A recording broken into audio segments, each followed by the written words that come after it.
त्रिभुवनपति की स्थिति। बोलो श्री प्राणनाथ प्यारे की जय।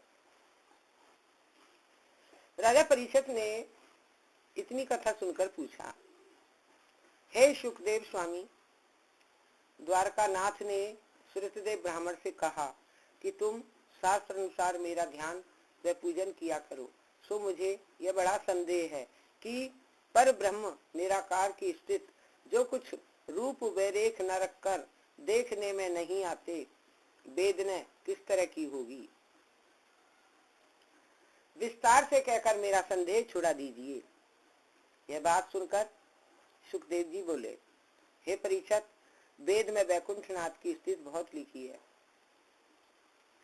मैं इतनी सामर्थ्य नहीं रखता जो उनके सब गुण वर्णन कर सकूं, पर थोड़ा सा हाल जो मुझे मालूम है सो कहता हूं, सुनो। जिस आदि निरंकार ज्योति ने बुद्धि, इंद्रिय, धर्म, अर्थ, काम व मोक्ष को बनाया है, वह महाप्रभु सदा निर्गुण रूप रहकर ब्रह्मांड रूप रखते समय विराट रूप धारण करके शेष नाग पर शयन करते हैं। उनकी कथा इस तरह है कि सनक, संदन, सनातन व सनत कुमार चारों भाई परमेश्वर का अवतार सृष्टि होने से पहले ब्रह्मा की इच्छा अनुसार उत्पन्न हुए हैं। उनके इस भाव में राजस व तामस का प्रवेश न होकर सदा वह सतोगुण रूप रहते हैं। उनमें एक परमेश्वर की लीला व कथा कहता है और तीन भाई सुनते हैं। जो कुछ स्थित आदि ज्योति भगवान की उन्होंने की है, वही बात नर नारायण ने नारद मुनि से सतयुग में की थी। वही कथा हम तुमसे कहते हैं, सुनो।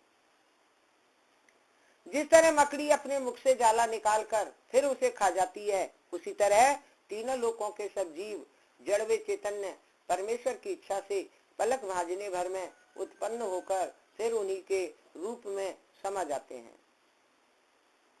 उस समय महाप्रलय होने से चारों ओर पानी दिखलाई देता है, केवल आदि ज्योति भगवान रह जाते हैं। जब उनको संसार रचने की फिर इच्छा होती है, तब उनकी सांसा से चारों वेद उत्पन्न होकर जिस तरह प्रात समय बंदीगण राजाओं की स्थिति करके जगाते हैं, उसी तरह वह वेद दिव्य रूप चतुर्भुजी स्वरूप के सामने हाथ जोड़कर जगाने के लिए विनय करते हैं। त्यागो निद्रा योग की, जागो हरि मुरार, निज माया विस्तार के सिरजो पुन संसार। हे परब्रह्म, अविनाशी पुरुष, तुम जन्म लेने, मरने, जागने, सोने से रहित निर्दोष रहकर आठों पहर चैतन्य रहते हो। 14 भुवन तुम्हारी माया से उत्पन्न होते हैं। वह माया तुमको नहीं व्यापती। तुम्हारा आदि व अंत व मध्य न रहकर तुम्हारी महिमा को कोई पहुंच नहीं सकता। तीनों लोकों में तुम्हारे समान कोई सुंदर नहीं है। आप सदा प्रसन्न रहते हैं। सब जीवों की उत्पत्ति व पालन व नाश तुम्हारी इच्छा से होता है। जितनी दया तुम अपने भक्तों पर रखते हो, उतनी प्रीति कोई देवता अपने भक्त की नहीं कर सकता। तुम सब में संकुंत व सबसे अलग रहकर रजोगुण व तमोगुण व सतोगुण से कुछ प्रयोजन नहीं रखते। केवल तुम्हारे स्मरण व ध्यान करने से संसारी जीव मुक्ति पदवी पर पहुंचते हैं। तुम्हारा नाम जपने के तुल्य यज्ञ, तीर्थ, दान, जप, तप, कोई आचार व कोई धर्म नहीं होता। ब्रह्मा व महादेव आदि सब देवता तुम्हारे कमल रूपी चरण के ध्यान में आठों पहर लीन रहते हैं। इसी कारण उन्होंने ऐसी पदवी पाई। 14 लोकों में तुम्हारे समान कोई नहीं है।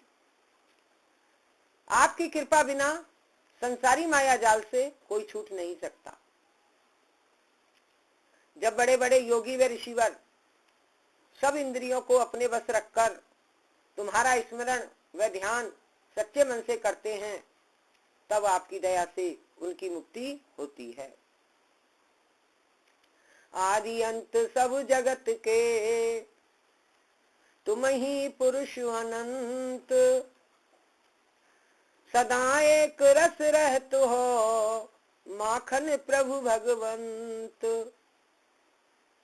हे दीनानाथ, शिशुपाल, कंस, रावण, हिरण्याकश्यप आदि ने तुम्हारे साथ शत्रुता की थी, सो वे लोग अपने प्राण के डर से तुम्हारा ध्यान करने में भवसागर पार उतर गए।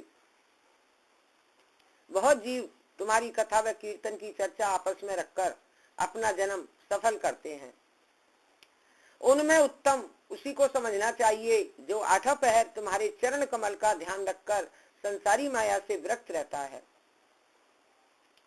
भक्ति के सिवा मुक्ति की भी चाह नहीं रखता, सत्संग के बराबर दूसरी वस्तु अच्छी नहीं समझता, साधु व वैष्णव की सेवा वह सत्संग प्रेम पूर्वक करता है।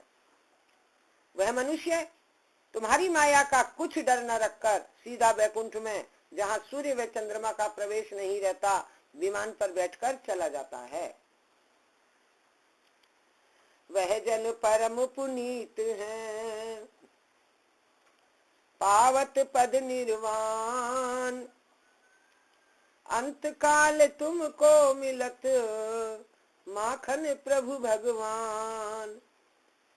हे वैकुंठनाथ, जो मनुष्य अपने अज्ञान से तुम्हारा स्मरण व ध्यान छोड़कर दूसरे देवता को पूजता है, वह आवागमन में फंसा रहकर मुक्ति पदवी नहीं पाता। आपके रोम रोम में हजारों ब्रह्मांड बंधे रहकर किसी जीव का हाल तुमसे छिपा नहीं रहता। जिस तरह सोने का अनेक गहना बनाने से विलग विलग नाम होकर सब गहना गलाने पर केवल सोना रह जाता है, उसी तरह तुम्हारा प्रकाश सबके तन में रहकर देवता दिग्गज जो पूजते हैं वह पूजा भी आपको पहुंचती है। इसलिए जो ज्ञान की दृष्टि से जड़ व चैतन्य में तुम्हारा रूप एक सा देखकर संसारी तृष्णा छोड़ देते हैं, उन्हीं का कल्याण होता है।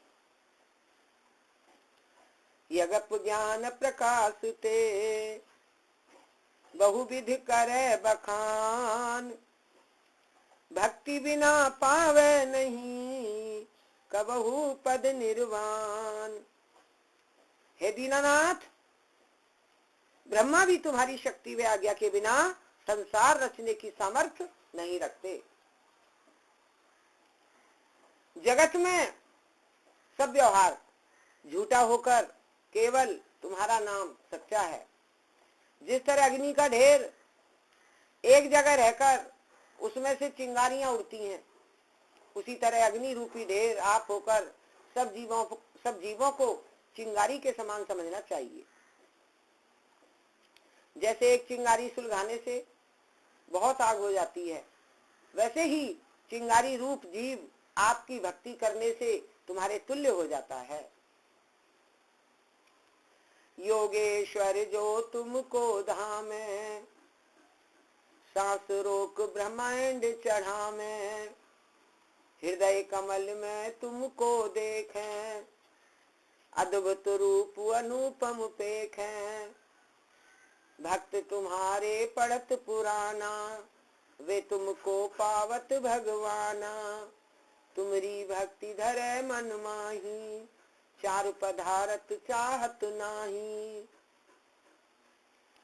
हसत तुम्हारे ध्यान में, रोम रोम हर्षाय।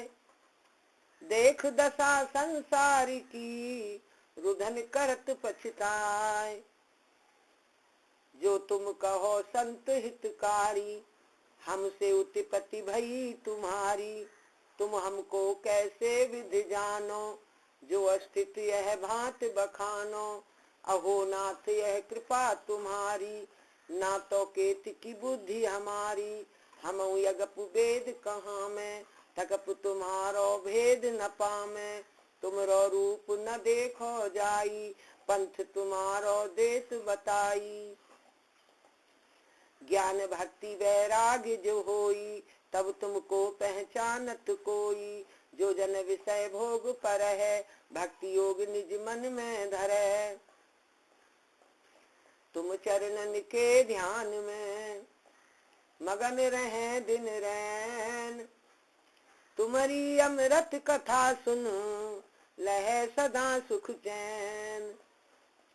हे वैकुंठनाथ, जो मनुष्य संसार में मनुष्य तन पाकर इंद्रियों के वश रहता है और स्त्री पुत्र के प्रेम में फंसकर तुम्हारी भक्ति नहीं करता, उसे अभागी व मुर्दे के समान समझना चाहिए। वह मनुष्य 84 लाख योनि में जन्म पाकर बड़ा दुख पाता है। सब जीव अपने कर्मानुसार अनेक तन में दुख व सुख भोगते हैं। जिस तरह तालाब का पानी प्रतिदिन कम होता जाता है, उसी तरह गृहस्थ की बुद्धि व सामर्थ्य घटती जाती है। याही विधि प्राणी सवै बूढ़त माया माहि।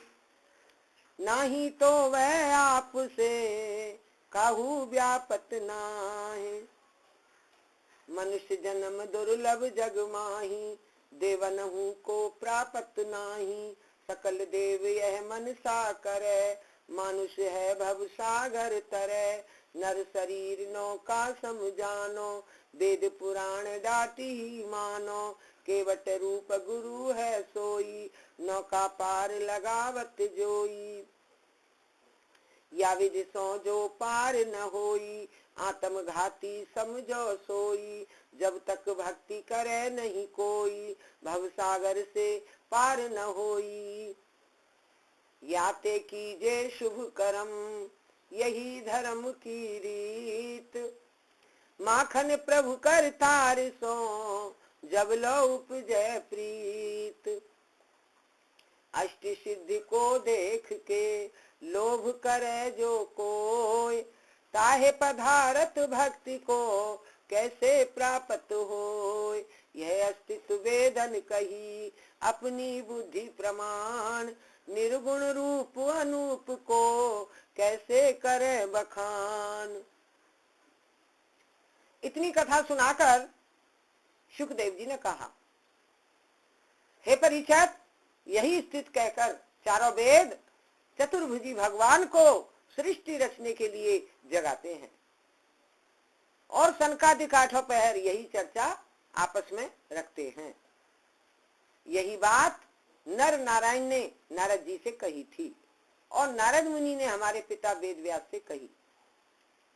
उन्होंने विस्तार पूर्वक मुझे पढ़ाई और मैंने वही हाल जो सब वेद व शास्त्र का सार है तुमको सुनाया। यही ज्ञान श्याम सुंदर ने राजा बहुलाशव और श्रुतदेव ब्राह्मण को बतलाया था।